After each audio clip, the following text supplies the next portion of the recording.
5% కి రిడక్షన్ అయిందో 9,19,000 వచ్చింది సార్. అంటే డిఫరెన్స్ వచ్చేసి 61,250 సార్. ఇది మనం సబ్సిడైజ్డ్ సార్. మనం ఏదైతే ఉన్నామో ఫార్మ్ మెకనైజేషన్ ఇది కూడా ఇస్తున్నాం. ఇది కూడా సబ్సిడైజ్డ్ గ్రూప్ ఇచ్చింది sir. Plant protection equipment sir.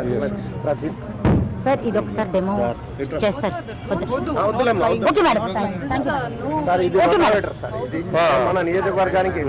Sir tractors and tractor drawn implements లో ఇది వచ్చేసరికి రొటోవేటర్ సార్.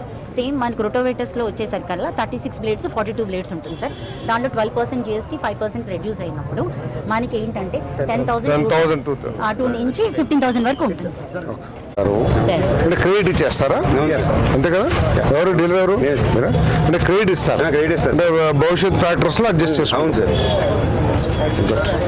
ఈ ట్రాక్టర్స్ లో 35, 45 and 50 HP ఉంటుంది సార్.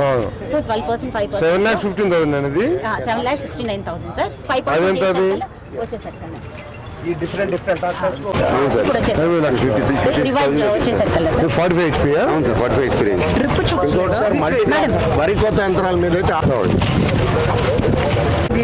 కూరగాయల మీద అంటున్నారు. కూరగాయలు అంటే మనం కూరగాయలు కొనుక్కుంటే GST ఉంటుంది అంటే షాప్స్ లో కొంటే లేదు సార్. ప్యూరో న్యాచురల్ లేకపోతే ట్రిప్కి సంబంధించి కూరగాయ పంటకి వాళ్ళు కూడా నేర్పించాలనే ఉద్దేశంతో మన ఆనరబుల్ సీఎం గారు ఈ సూపర్ GST సూపర్ సేవింగ్స్ అనే ప్రోగ్రామ్ ని ఒక నెల ప్రోగ్రామ్ గా ప్రతి ఒక్కరికి లేడీస్ కి ఏం అందువల్ల ఉపయోగం ఉంటుంది, హెల్త్ మెడిసిన్స్ తీసుకున్న వాళ్ళకి ఎట్లా ఉపయోగం ఉంటుంది, ప్రతి ఒక్క డిపార్ట్మెంట్ పరంగా కూడా మనం చేస్తున్నాము. అలా ఉపయోగం ఉంటుందని కూడా మనం చెప్పుకుంటున్నాము. సో ఇందులో రేట్స్ ఉన్నాయి, ఇక్కడ డిస్ప్లే చేసి ఉన్నాం, మీకు ఈజీగా అర్థం అవ్వడానికి. ఈరోజు ఇది ఒక విప్లవాత్మకమైన సంస్కరణ అని చెప్పేసి మనందరం కూడా భావించాలి.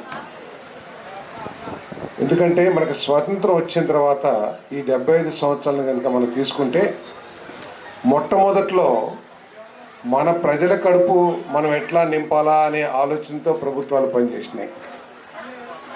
నింపాలా అని చెప్పేసి మన ప్రజలకు ఏ విధంగా ఒక గూడు ఏర్పాటు చేయాలనే ఆలోచనతో ప్రభుత్వాలు నడిచినాయి. తర్వాత ఇంకో భాగం తీసుకుంటే మా దేశం కూడా ఇతర దేశాలకు ఏమీ తక్కువ కాదు, మా దగ్గర కూడా నైపుణ్యాలు ఉన్నాయి, మా దగ్గర కూడా మానవ వనరులు ఉన్నారు, మేము కూడా ప్రపంచంతో పోటీ పడగలం అని ఒక వ్యవస్థను ఏర్పాటు చేయడానికి ప్రభుత్వాలు పనిచేసినాయి.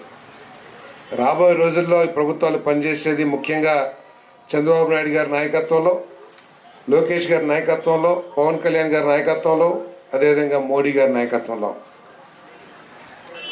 మేము కూడా ఉన్నామని చెప్పడానికి కాదు మనం పనిచేయబోయేది, ప్రపంచంలోనే మేము నెంబర్ 1 అని చెప్పేసి చెప్పడానికి ఈ ప్రభుత్వాలు పనిచేస్తాయని చెప్పేసి మీ అందరికీ మనం చేస్తాం. దాంట్లో భాగంగానే అనేక సంస్కరణలు కానివ్వండి, అనేక పోటీలో ప్రపంచ దేశాలతో అమెరికా కానివ్వండి, లండన్ కానివ్వండి, ఎవరితోనైనా సరే ఈరోజు భారతదేశం పోటీకి వెళ్ళగలిగిన స్థితికి మన ప్రీతమ ముఖ్యమంత్రి చంద్రబాబు నాయుడు గారు ఆశిస్తున్నది 52 లక్షల రూపాయలని చెప్పేసి మీ అందరికీ మన తలసరి ఆదాయం. ఈ ఆంధ్రప్రదేశ్లో ప్రతి తెలుగువాడి తలసరి ఆదాయం 52 లక్షల రూపాయలు 2047కి సాధించాలని చెప్పేసి ఆయన ఆలోచన చేస్తున్నారని చెప్పేసి మనం చేస్తాము. ఇదేదో